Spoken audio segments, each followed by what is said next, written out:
Bueno amigos, después de esta pausa volvemos a la segunda parte de tu programa Café Virtual, con una gran y tremenda invitada como lo es nuestra amiga María Elena Gelman.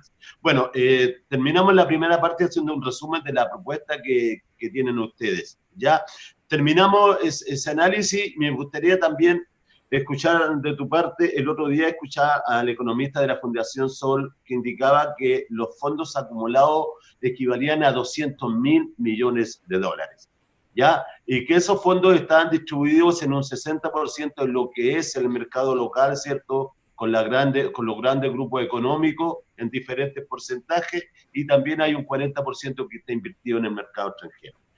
Primera pregunta, en base a eso, ¿cuál debería ser la forma para poder retirar este 10%? Segundo, todo el mundo dice, si es en el fondo, porque estos dineros equivalen casi al 80% del PIB de Chile, ¿cierto? Entonces la gente se pregunta, si nosotros sacamos esos dineros, ¿cierto? Obviamente se va a producir una decatombe económica. Así que, ¿cuál es la propuesta? O sea, siguiendo la propuesta de ustedes, ¿de qué manera esto no afectaría grandemente la economía de nuestro país? Pedro, mira, frente al universo de dinero que hoy día está acumulado en el fondo que tienen, ¿no es cierto?, el fondo previsional a través de la AFP, estamos hablando de billones de pesos, traducido en dólares a 205.000 actualmente millones de dólares. Lo que la gente va a sacar, equivalente al 10%, considerando que no todos tampoco van a sacar el dinero, es mínimo, es mínimo. Y lo dijimos en el espacio anterior, ¿no es cierto?, el impacto en el mercado va a ser más bien en el mercado interno positivo.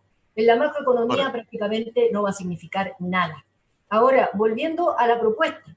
En la propuesta nuestra tiene un componente muy importante para que la gente no se sienta esto va a ser una hecatombe si cambiamos el sistema. La propuesta que nosotros planteamos es, para darle el puntapié inicial, se parte con el Fondo de Reservas Técnicas, que ya lo señalé, hoy día está en el Pilar Solidario una cantidad de 12.000 millones de dólares acumulados, en lo que se llaman los fondos previsionales o fondos soberanos, que es uno de los fondos soberanos que tiene el país.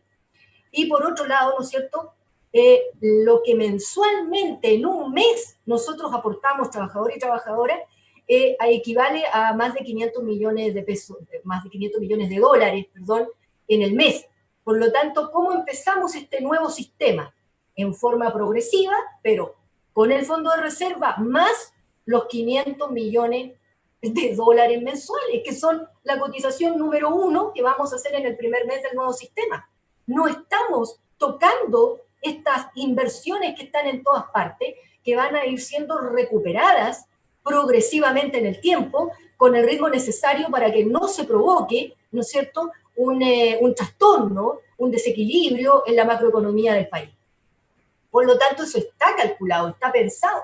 El sistema funcionaría únicamente con hacer uso de los 500 millones de dólares al mes, porque como la entidad que los administra no va a tener fines de lucro, no le interesa generar una utilidad para ella misma, ni para terceros, en sentido directo, con esa plata tú ya pagas a más de los 2 millones de pensionados actuales. Que hoy día disculpa, ¿cuánto es la cifra que se paga mensualmente son un poco más, la AFP paga cerca de 200 millones de dólares al mes. O sea, si tenemos 500 millones de dólares de ingresos, obviamente, automáticamente... Y el resto ahí va dando vuelta, ¿me entiendes tú? Ya. Y lo ponen de nuevo en el gran fondo, en encaje que le llamamos nosotros, como si fueran corredores de bolsa, y lo colocan en el mercado nacional e internacional. Y en el mercado nacional, ojo, respecto de los 5 o 6 grupos económicos más importantes del país, donde tenemos al retail, los bancos, financieras, en cuanto hay, digamos, que están metidos ahí y que pertenecen a 5 o 6 personas naturales, digamos, es decir, a 5 o 6 individuos, que son los súper ricos de este país. Acuérdense que están los súper ricos y los ricos, y perdónenme, pero no se crea el que tiene una casa en la playa, otra casa en la ciudad y 3 autos, que es de los ricos. No, estamos hablando de los ricos ricos y los súper ricos, ¿ah? Aquellos que tienen más de 5.000 millones de dólares, ¿no es cierto?, acumulados y sobre los 10.000 millones de dólares en su patrimonio. Así que tranquilito, todo lo que se considera el rico. No se crean el cuento. No nos estamos refiriendo a esos ricos, ¿ah? Nos estamos refiriendo a los ricos ricos, ya por decirlo de alguna manera. Así que, no sé, ignoro si hay algún chillanejo en esta categoría de rico o de súper rico no, pero de rico lo ignoro. El resto tienen un buen pasar, como diría mi abuelo. Tienen un buen pasar. No os preocupéis porque no nos estamos refiriendo a la denominada clase más pudiente de nuestra zona ni del país. No. Entonces, ellos tienen que sentirse parte del pueblo porque son parte del pueblo. Un pueblo más afortunado, por A, B o C, pero somos todo pueblo.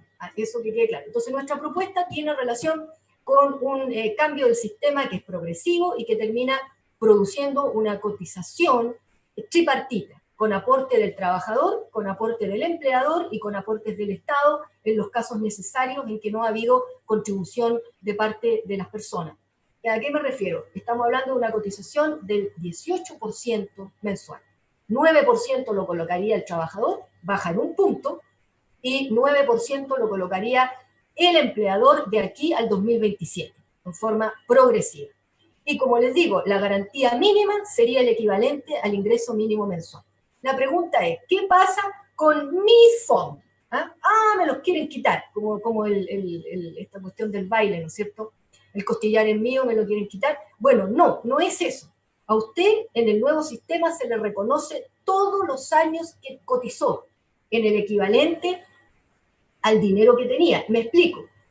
Usted cotizó 20 años en la AFP y se pasa al nuevo sistema, se pasa con sus 20 años y el equivalente, que significa que si usted se jubilara por la AFP, se habría jubilado con 20 años al mínimo. Y más encima, dependiendo de lo que tenía acumulado, supongamos que tenía 50 millones, la pensión que iba a sacar no pasaba de los 200 y algo, 1.000 pesos.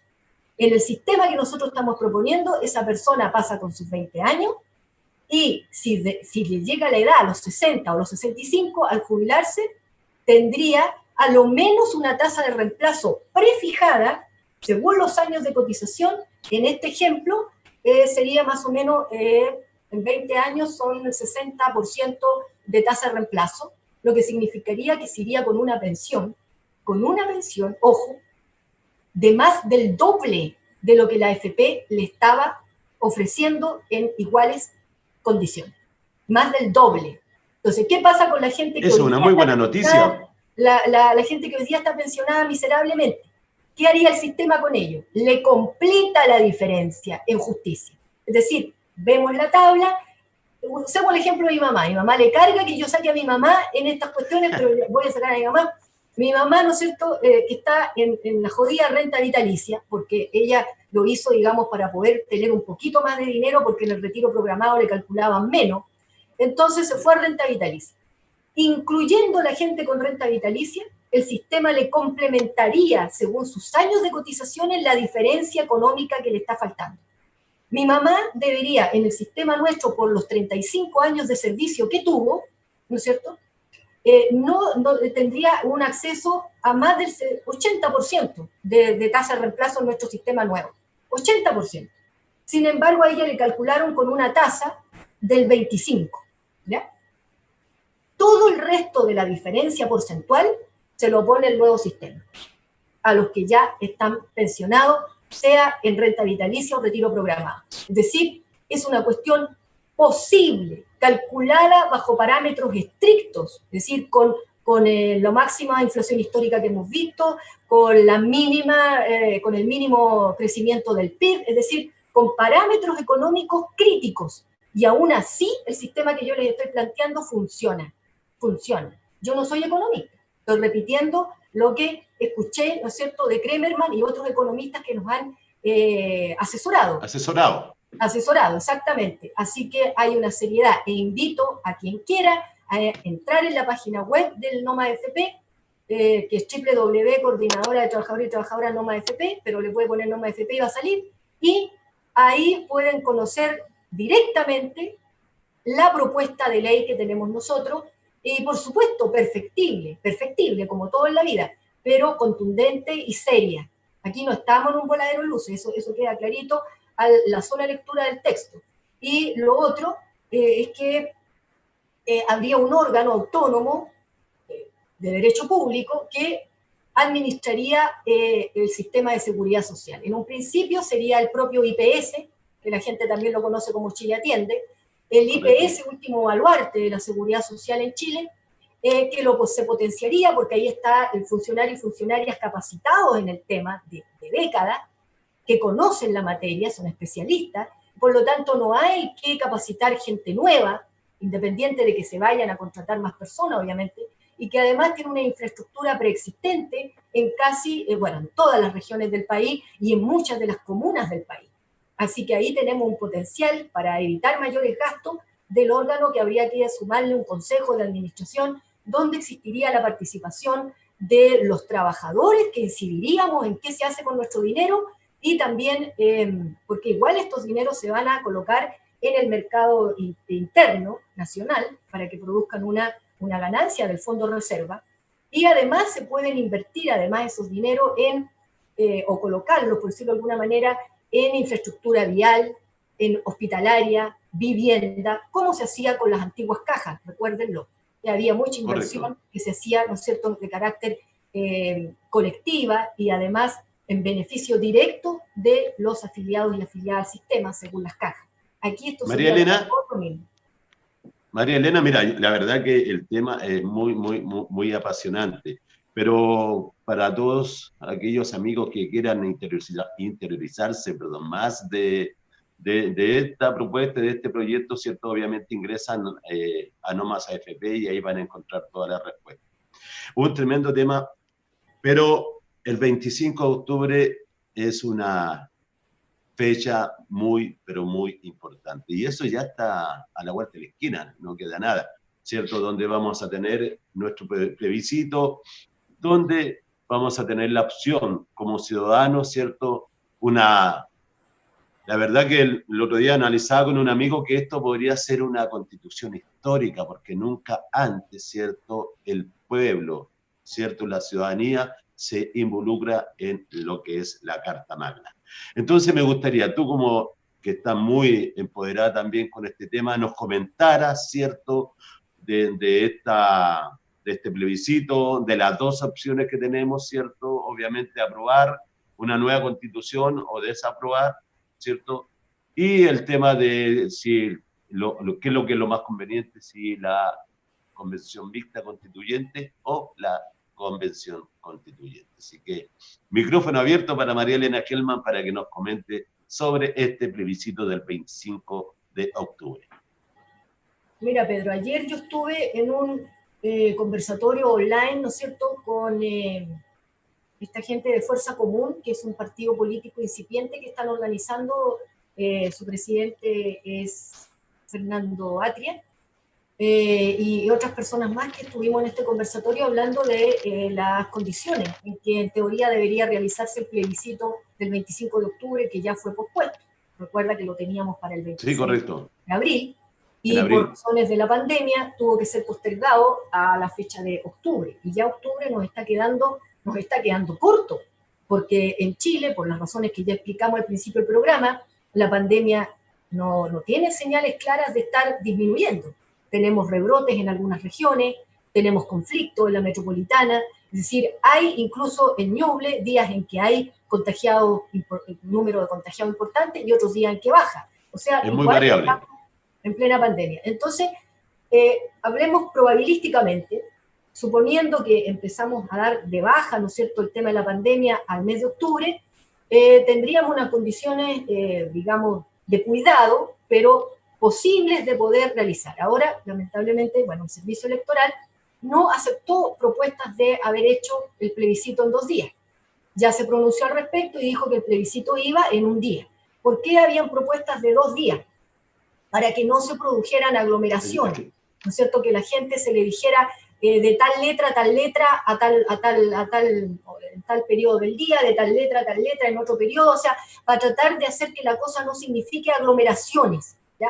Pero ¿cuál fue los argumentos? perdona, el ¿Cuáles voto fueron los popular. argumentos que dio el CERVEL para dejarlo en un solo día? Simplemente no nomás, que tenía que ser No hay un un acto, argumento técnico. que tiene que ser un acto, digamos, que vaya integral, que sea en un solo momento, y una de las razones era, bueno, ¿y quién va a cuidar las urnas para el otro día? O sea, bueno, yo me imagino que para eso estará, ¿no es cierto?, el ejército, ¿no es cierto?, que ha estado siempre presente en los momentos electorales, ¿no? Ahí hay toda una guardia que se establece para el resguardo de los locales de votación. Entonces, una de las preguntas que decía el CERVEL, uno de los problemas es, bueno, pero ¿cómo? ¿Cómo van a quedar ahí resguardando la urna? O sea, y si alguien se mete subrepticiamente y maneja una urna, o qué sé yo, o se arranca con una urna, bueno, no sé, son cosas anecdóticas al final de cuentas que se están planteando, pero el tema fue que el CERVEL señaló que no, que debía ser en un solo día, y eso un poco complica. Si no bajan los índices de la pandemia, se ve complicada la ejecución del plebiscito porque se van a producir aglomeraciones. Generalmente las personas quieren ir temprano a votar. Entonces ahí se van a tender a producir aglomeraciones. Ahora lo otro, y que es súper relevante, ¿cuánta gente va a terminar yendo a votar? Imagínate que con las tasas que tenemos de participación ciudadana, que son bajas, o sea, en lo más ha votado el 40% del electorado, ¿qué pasa si solamente vota el 30% del electorado para el plebiscito?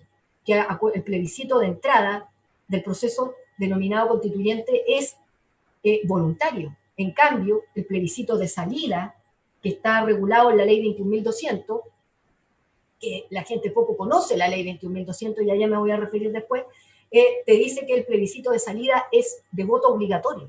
¿Ah? Mi pregunta es, bueno, ¿y por qué el de entrada no fue de voto obligatorio también? Como para poder haber asegurado la legitimidad del procedimiento. ¿Qué va a pasar? Que si vota una poca cantidad de gente por el temor de que todavía continúe el contagio, porque va a ocurrir eso, sobre todo con la gente de la tercera edad, que es la que más vota además, la que tiene mayor compromiso electoral. ¿Qué pasa con la gente que tenga temor si es que en octubre los índices no han bajado? Van a tener temor, no van a ir, no por no querer, sino por no poder. Entonces, va a haber una baja importante en la votación. La pregunta, ¿no es cierto?, es ¿qué legitimidad le va a dar entonces al proceso una baja votación? Ese es un tema que también hay que verlo, porque hay que tener en cuenta de que todo esto que estamos haciendo, ¿cuál es el plus que tiene? El plus que tiene es que fue el propio pueblo chileno, los pueblos de Chile, los que en las calles pidieron una asamblea constituyente, que no es lo que se nos está dando, ojo. ¿Ah? Correcto. Aquí se bien clara en que la segunda papeleta, la primera dice aprueba o rechazo. Estamos todos claros en que necesitamos una nueva constitución. Todavía están los porfiados que dicen que para qué. Yo no me voy a detener en seguir explicando por qué, porque ya quedó claro con el tema de la seguridad social, quedó claro con el tema, ¿no es cierto?, de lo que pasó en la pandemia. Sabemos lo que está pasando con nuestro sistema de salud, sabemos lo que pasa con el sistema de la educación, etcétera, con todos los derechos sociales que han sido mercantilizados en este país. Entonces, no nos detengamos ahí, estamos con que necesitamos un nuevo texto constitucional que nos coloque en la vanguardia de los tiempos. Necesitamos nuevos sistemas para poder gestionar, por ejemplo, en el Parlamento. Habría que preguntarse, ¿es necesaria dos cámaras? ¿Es necesario el Senado? ¿No bastaría una sola cámara? ¿Podríamos ser un país unicameral? Por supuesto. ¿Qué pasa con la declaración de Estado unitario? ¿Qué pasa con el centralismo? El centralismo ya endémico que tenemos en este país. Ya de niveles, mira, todo tipo de estructura en este país es centralista. Todo, un partido político, una agrupación religiosa, lo que sea, ¿para qué decirlo aparte política? Todo está centrado siempre, y de ahí baja. ¿Qué pasa en las regiones? Lo que en las regiones ganamos se va todo a Santiago, y Santiago lo redistribuye según, ¿no es cierto?, número de habitantes, como el gran padre, ¿no es cierto?, allá, que redistribuye la ganancia para sus regiones, que somos los que estamos ahí, dale que dale, ¿no es cierto?, trabajando. Entonces, ¿por qué no plantear un tema de fuerza, digamos, de que dentro de lo que significa nuestro país tengamos regiones de carácter autónomo. Autónomo en cuanto al punto de vista presupuestario, al punto de vista de políticas territoriales, porque no es lo mismo que personas en un escritorio en Santiago digan qué necesita Ñuble, ¿eh? Que los propios ñublencinos digamos y estudiemos qué necesitamos. ¿Ya? Entonces, eso por ejemplo. Entonces, ojo, lo que se nos dio con el Acuerdo por la Paz y Nueva Constitución no es la alternativa de una asamblea constituyente ciudadana, de base, vinculante, como los cabildos y las reuniones que se hicieron por montones sí, cuando estábamos en la época, ¿no es cierto?, de la rebelión de octubre y la posterior revuelta popular que vivimos en los demás meses. Yo no llamo María Elena, mira, ya nos queda poquito tiempo y en estos momentos, dado el escenario que se vive, que yo creo que difícilmente va a cambiar de aquí al 25 de octubre, ¿cierto? Desde la posición de ustedes como dirigentes sindicales, ¿cierto? Sería conveniente hacer un plebiscito donde, obviamente, por resguardo de salud va a bajar, pero un porcentaje importante de los que quieren, porque yo creo que fácilmente en este plebiscito debería participar más del 50%. Más del 50%. El 80% calculan, el 80%. Entonces, claro, pero resulta que nos encontramos con esta situación donde obviamente que van a bajar el porcentaje porque la gente va a priorizar su salud. Todos están muy comprometidos con una reforma constitucional, pero también están muy comprometidos con su salud y con no exponer obviamente a su gente. Así que ahí hay un tremendo tema. Desde esa perspectiva, y no sé si me lo puede explicar también si jurídicamente existe la posibilidad de nuevamente poder posponer, ¿cierto?, este plebiscito. Y lo otro que obviamente también quería preguntarte, porque para que la gente lo entienda claramente, ¿qué es lo que es un plebiscito de entrada y qué es lo que es un plebiscito de salida? Porque el plebiscito de entrada es voluntario, ¿cierto?, y el plebiscito de salida es obligatorio. Nos quedan 4 minutos, mi querida amiga, así que para que nos pueda... rápido. La ley 21.200 que regula la reforma constitucional, ¿no es cierto?, que modificó el capítulo 15 de la Constitución, plantea todas las reglas que rigen este proceso denominado constituyente. ¿Cómo empieza este proceso? Empieza con un plebiscito. Ese es el plebiscito de entrada, el que decide y autoriza, ¿no es cierto?, para que se inicie todo el proceso constituyente. ¿Ya? Y este plebiscito es de carácter voluntario porque así lo estableció la 21.200. Sin embargo, la misma ley establece que aquel plebiscito que va a aprobar o rechazar el texto que salga de la convención mixta o de la convención constitucional que tiene que ser sometido a plebiscito o referéndum popular, es obligatorio. Ese es el llamado que yo dije plebiscito de salida. Es decir, el que aprueba el texto o rechaza el texto resultante del trabajo que van a tener 9 meses, prorrogable 3 meses más, en total 1 año. 1 año. El trabajo que van a tener las personas que elijamos para integrar la convención constitucional o en su defecto, si gana la convención mixta, la mitad de aquellos que vamos a elegir. O sea, además son figuras, la 21.200 regula todo esto, ¿ya? Y eso es lo insólito, porque en un proceso constituyente en cualquier país, ¿cómo se hace? Es el propio órgano el que se da sus propias reglas, sin limitaciones previas, sin condicionamiento. Esta ley 21.200 determina que el reglamento de funcionamiento se lo tienen que dar con la aprobación de los 2/3. Y ojo, no saquen cuentas tan alegres porque se hicieron los 2/3 con creces en el tema del 10%. No. Aquí estamos hablando de cambiar el modelo, queridos compatriotas, de cambiar el modelo. Por lo tanto, no va a ser obviamente los porcentajes no van a ser los mismos. Lograr ese 2/3, ¿ya? Para ver cómo procede todo. Ahora están conversando el tema de ingresar cupos para los pueblos originarios. Eso lo están viendo ahora en el Congreso. Y ya también está aprobada la paridad de género. ¿Ya? Pero para mí la cuestión de fondo es la participación de los territorios. Y aquí no existe participación de los territorios vinculantes. Perfecto, pero quedó algo en el tintero. O sea, desde tu visión, y yo creo que desde la visión del movimiento sindical, lo más conveniente sería,